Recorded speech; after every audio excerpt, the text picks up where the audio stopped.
ఇది అబ్బాయిలకి మాత్రమే 2 ఫార్ములాస్ చెప్తాను. మీరు ఎప్పుడన్నా ఫ్లైట్‌లో వెళ్ళదలుచుకుంటే కంపల్సరీగా గాగుల్స్ అయితే పెట్టుకోండి. మీరు పెట్టుకున్నారనుకోండి గాగుల్స్, మనం ఎటు చూస్తున్నాం, ఏం చూస్తున్నాం ఎవరికీ తెలీదు కాబట్టి ఏ హెసిటేషన్ లేకుండా అన్ని అందాలని చూడొచ్చు. సో, చక్కగా అమ్మాయిలని చూడొచ్చు. ఎటువంటి వాళ్ళు చూస్తున్నారా లేదా, వాళ్ళు ఏమనుకుంటారా అనే బిడియం, జంకు లేకుండా చక్కగా చూడొచ్చు. ఇది మొదటి సూత్రం అయితే. రెండో సూత్రం ఏంటో తెలుసుకునే ముందైతే ఒక్కసారి అయితే సబ్స్క్రైబ్ కొట్టండి. కామెంట్, లైక్ చేయండి వీడియోకి.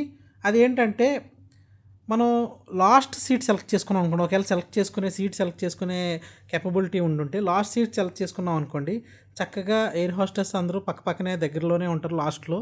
సో, వాళ్ళ ముచ్చట్లన్నీ వినొచ్చు, వాళ్ళని చూడొచ్చు. చక్కగా వాళ్ళు కనిపించేలాగా మన దగ్గరలోనే తిరుగుతారు కాబట్టి మనకి జర్నీ టైం పాస్ ఈజీగా అవుతది. అబ్బాయిలకి మాత్రమే ఇది. అమ్మాయిలకి కాదు, అబ్బాయిలకి మాత్రమే చెప్తున్న సూత్రం ఇది. సో, ఈ 2 నోట్ చేసుకుంటారని మనస్ఫూర్తిగా కోరుకుంటున్నాను. మీకు గనక నేను చెప్పిన సూత్రాలు నచ్చితే లైక్ చేయండి, సబ్స్క్రైబ్ చేయండి. నచ్చకపోయినా లైక్ చేసి, సబ్స్క్రైబ్ చేసి ఎందుకు నచ్చలేదో కామెంట్ రూపంలో అయితే తెలియచేస్తారని మనస్ఫూర్తిగా కోరుకుంటున్నా.